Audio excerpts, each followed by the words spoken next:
OK, donc on va faire une petite vidéo, une série de vidéos peut-être juste mentionner qui on est parce qu'il n'y a pas de caméra là. Donc, Non, ici c'est Sébastien, puis il y a Émile, parce que tu peux faire des commentaires aussi. OK. Bon. Et donc, euh, l'idée c'est de montrer comment on peut faire. Là, on est dans le processing ici. Et ce qu'on aimerait faire, c'est faire un petit programme qui fait ce qu'on voit présentement, c'est-à-dire un genre d'animation avec des points, des lignes entre les points, et quelque chose qu'un effet comme ça sympathique. Et on va donc passer à travers toutes les étapes pour faire ça et l'expliquer clairement, hein, donc étape par étape. Donc voilà. Et donc on voit, on a des points de couleur, on a des petites lignes, ça se déplace de partout. Il y a des points qui apparaissent, il y a des points qui disparaissent, il y a des points qui se séparent en deux. Donc, c'est ce qu'on va essayer de programmer à partir de zéro, n'est-ce pas? Et au fur et à mesure, ben, c'est ça. Donc, peut-être, Émile, tu me rappelleras si j'oublie des choses. Mais on va y aller le plus possible, étape par étape. On va commencer ici avec un sketch vide. Et comme on sait, la première chose, ça va être de préparer l'affichage. Donc, on va y aller avec notre fameux void setup et void draw, n'est-ce pas? Et on va donner comme taille ici, là, pour que ce soit joli, moi, je vais mettre 600, 900, mais en fait, on peut faire ce qu'on veut, n'est-ce pas? Et là, on va tout de suite exécuter. Parfait. Et je vais élargir ma fenêtre un peu. Voilà. OK. Donc, ça fonctionne. On va mettre maintenant un fond noir. Là, je n'explique pas tellement ce que je fais parce qu'en fait, c'est pas tellement intéressant. Là, c'est des choses très, très évidentes. Un fond noir. Et là, maintenant, ce qu'on va vouloir faire, c'est des particules. N'est-ce pas? C'est ça. Alors, un rappel sur les particules. Ben, évidemment, les particules, ils ont une position. Et donc, là, si on en veut juste une, c'est un rappel. Mais si on veut une particule, on peut mettre float x, float y, n'est-ce pas? Et normalement, dans l'initialisation, on va l'initialiser, par exemple, à une position au hasard. Donc, on va dire x est égal à random de 0 à la largeur de l'image. OK? Et ça, ici, on voit que c'est souligné, donc il n'est pas bon. Ah, voilà, c'est mieux. Comme on sait dans le processing, ce qui fait un peu aucun sens, mais il faut s'habituer, quand c'est rouge, ça veut dire c'est bon. Bon. Normalement, rouge, ça veut dire attention, mais là, c'est plutôt l'inverse. Il faut que ce soit rouge. Random, 0 à height. Donc là, on va fabriquer un point à une position au hasard. Et maintenant, pour l'afficher, on se rappellera qu'on fait point XY. Ça, c'est pour un point. Donc, on essaye. Maintenant, on exécute. Et on ne voit rien. Maintenant, ça, c'est normal. Puis d'ailleurs, ça arrive souvent qu'on ne voit rien. On a peut-être un problème de couleur. Hein? Exactement, c'est ça. Le point doit avoir une couleur. Donc, on va y aller avec stroke. Et on va lui donner une couleur présentement 255 qui veut dire blanc. Allons-y. Voilà. Donc, il est ici. Donc, il est presque invisible. OK. Teste l'épaisseur. Et pour l'épaisseur, c'est stroke weight. N'est-ce pas? Donc, stroke weight. Là, on va le mettre quand même assez épais, histoire de voir quelque chose. 6. OK? C'est une épaisseur en pixels. On peut tester. Et voilà. Ça, c'est comme le sel dans les recettes. Hein? On ajuste au goût. Hein? Donc, on met plus ou moins gros. OK, maintenant. Bon, OK, bravo. Alors là, on a un point. Et donc, ça conclut la première partie. Maintenant, il reste à faire le reste. OK, alors, prochaine étape. On va bien sûr afficher plusieurs points. Et donc, pour ça, il va falloir utiliser les tableaux. Et là, je vais peut-être faire un petit rappel sur les tableaux, n'est-ce pas? Mais quand on a un tableau, on décrit le tableau avec des crochets, comme ça.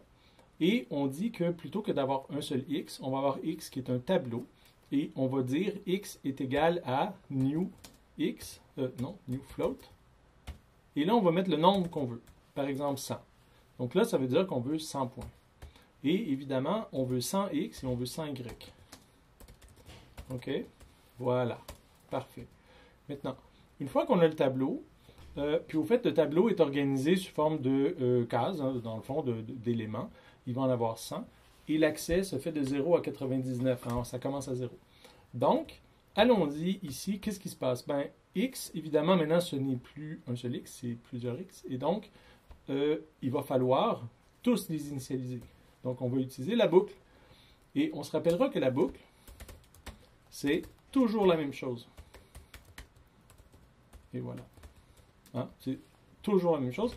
Ici, je vais insérer à l'intérieur comme ça. Et donc, grosso modo, la boucle, c'est i va de 0 jusqu'à i plus petit que 100, donc jusqu'à 99. Et ici, c'est comment on ajoute, comment on passe au prochain i.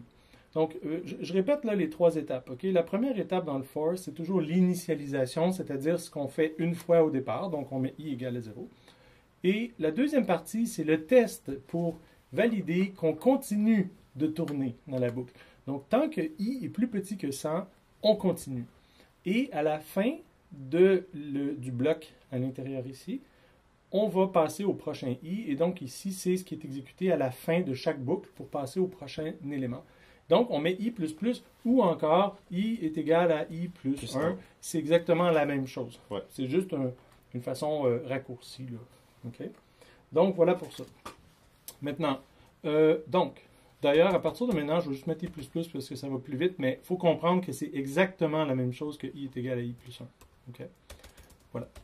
Maintenant, là, évidemment, le i va donc être le numéro de l'élément, et donc on va faire x crochet i et y crochet i.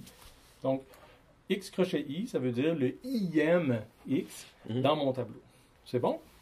Donc, on continue avec ça. Donc, ici, on va avoir initialisé au hasard 100 points. Et maintenant, on continue pour ce qui est de l'afficher. Bien évidemment, pour l'afficher, on va afficher plusieurs points.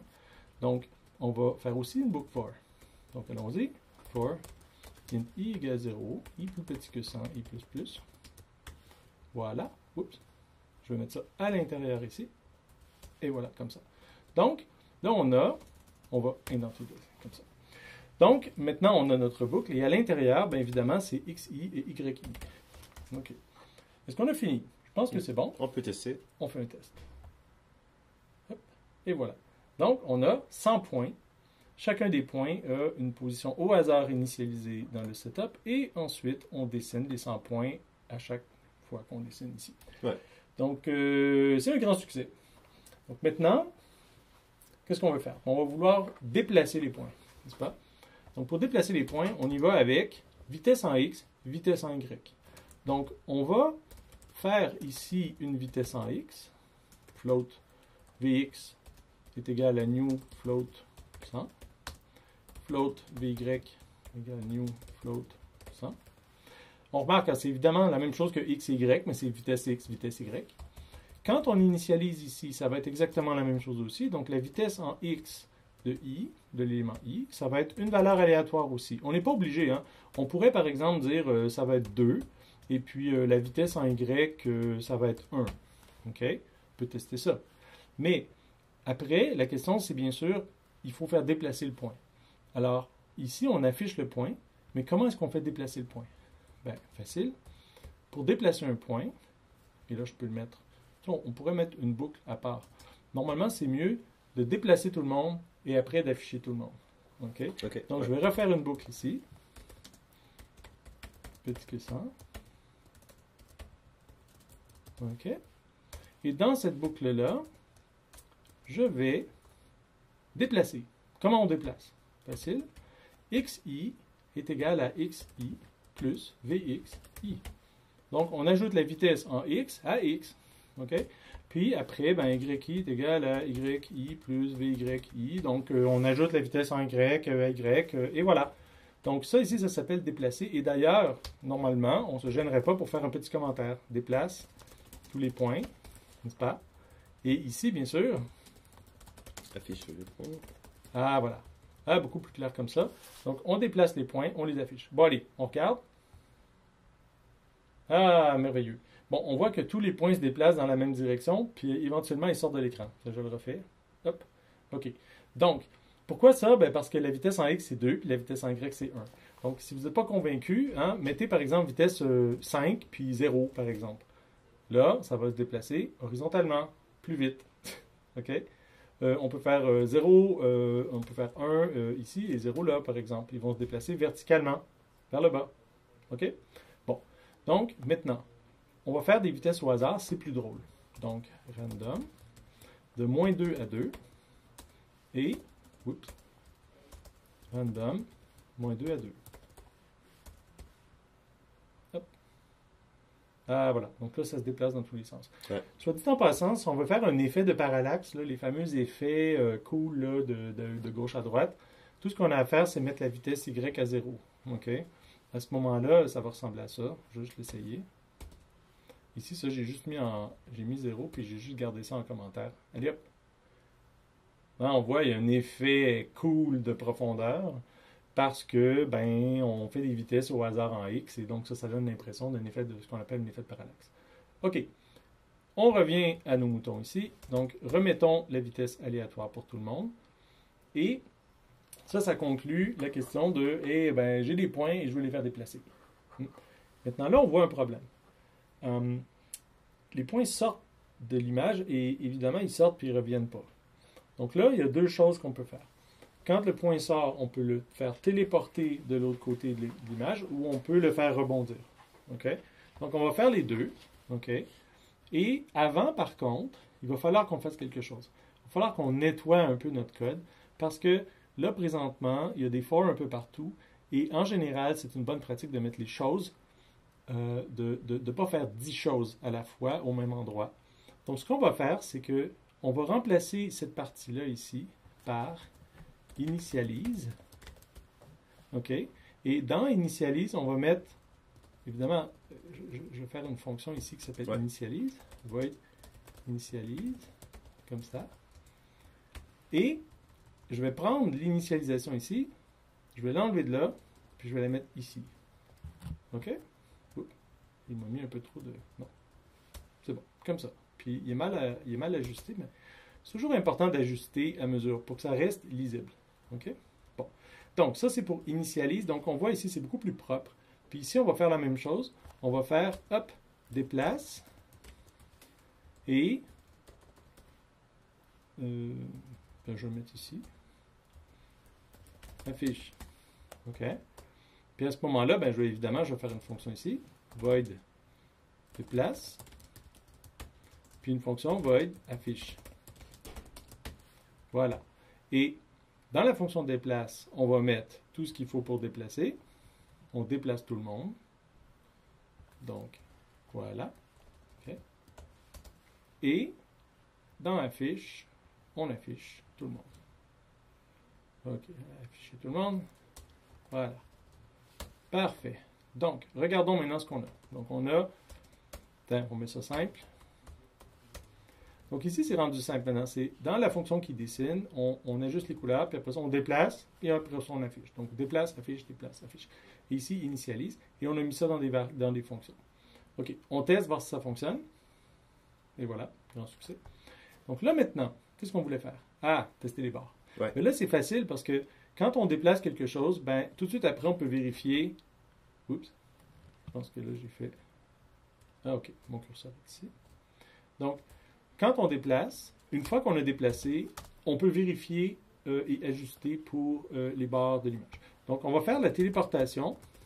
OK? Et la téléportation, c'est très simple. Si x, i est plus petit que 0, donc si x est, disons, de ce côté-ci de l'écran, il faut qu'il aille de ce côté-ci. Et la largeur ici, c'est width. Donc, si on est ici, on a juste à ajouter la largeur de l'écran et on est bon. OK? Donc, je vais juste dire x, i. On peut mettre directement ça, hein. Moi, je n'ai pas de problème avec ça. Et si x, i, plus grand que la largeur, on peut mettre plus grand ou égal, ça ne dérange pas, x égale 0. OK? Et moi, je n'écris jamais ce truc-là comme il faut. Voilà. OK. Donc ça, c'est un essai, et là, on va le tester. Il faut remarquer ici qu'il faut toujours tester le plus souvent possible. Et là, ce qu'on remarque, c'est que, voyons voir, on va en suivre un, OK? Comme lui, par exemple. Puis là, whoop, il est rendu ici. Donc, ça a l'air de fonctionner. On voit que le point, quand il sort ici, il rentre ici, donc c'est bon. On est toujours en X. Oui, par contre, verticalement, on voit que si lui, il sort, il ne revient pas. Ouais. Donc, on le fait seulement en X, mais ça fonctionne en X, donc on est heureux. Et maintenant, on va le faire en Y. OK. If YI plus petit que 0, YI est égal à height, bien sûr. parce que ici on parle de hauteur. Et finalement, if yi plus grand que height, yi égale 0. C'est bon? On teste. Et voilà. Donc là, maintenant, quand les points sortent en haut, je pense qu'ils se ramassent en bas, etc. Et là, on ne perd plus de points. Donc voilà. Alors ça, c'est la téléportation. C'est très cool. Mais, c'est très cool, hein? On peut garder ça. On peut faire aussi le rebond. Mais on va faire un rebond, effectivement, parce que le rebond aussi, c'est cool. Bon, OK. Alors, donc, là, si on veut tester une autre chose, qu'est-ce qu'on fait? Ben, moi, ce que je suggère, c'est ceci. On met ça en commentaire, comme ça. OK? Parce que on pourrait avoir le goût de revenir à ça. Tu vois? Ouais. Donc, on ne veut pas le perdre. Puis là, on va faire rebond. Bon, alors, comment on fait un rebond? Facile. Si xi est plus petit que 0, c'est-à-dire qu'il est à gauche ici, eh bien, il faut absolument que sa vitesse devienne, sa vitesse change pour aller vers l'intérieur, donc devienne positive. Et donc, normalement, on inverserait la vitesse, on dirait Vxi est égal à moins Vxi. OK? Mais attention, pour éviter des problèmes où le point aurait dépassé, puis bon, il peut y avoir des situations particulières, il faut vérifier que, dans le fond, nous, on veut que la vitesse soit positive. Donc, on va faire et Vxi plus petit que 0. Autrement dit, si on est à gauche de l'écran et que la vitesse est négative et nous amène encore plus en dehors de l'écran, là, on change la vitesse. Sinon, on la garde parce qu'elle est bonne. Donc, même chose ici. Si xi plus grand que la largeur et que la vitesse est plus grande que 0, c'est-à-dire que la vitesse nous amène encore plus à l'extérieur, on inverse la vitesse. OK? Voilà. OK, on teste. Là, une chose qui est drôle, on pourrait tester, par exemple, ici, on pourrait mettre un commentaire comme ça. OK? À ce moment-là, on va téléporter en Y, mais on va rebondir en X. Il n'y a aucun problème pour faire ça. On essaye. Voyons voir. Alors, en X, on voit ici, on voit que les points rebondissent sur les côtés ici. Ils rebondissent là. Par contre, quand ils sortent ici, on voit qu'ils réapparaissent en bas. Ouais. Donc, on peut se téléporter verticalement et rebondir horizontal. Pourquoi pas? OK. Mais là, c'est pas ça qu'on veut faire, évidemment. On va faire les deux. Donc, j'enlève ça. Je fais ceci. Et là, on fait le Y. Alors, le Y, c'est la même chose. Hein? YI plus petit que 0 et la vitesse en Y est plus petite que 0. À ce moment-là, on inverse la vitesse en Y. OK? Moins vitesse Y. Et si jamais le Y est en train de dépasser la hauteur et que sa vitesse est positive, donc plus grand que 0, à ce moment-là, on inverse moins VY. OK? Et vous avez remarqué qu'on n'a pas juste copié ce qu'on a fait avec X pour Y, on a vraiment retapé.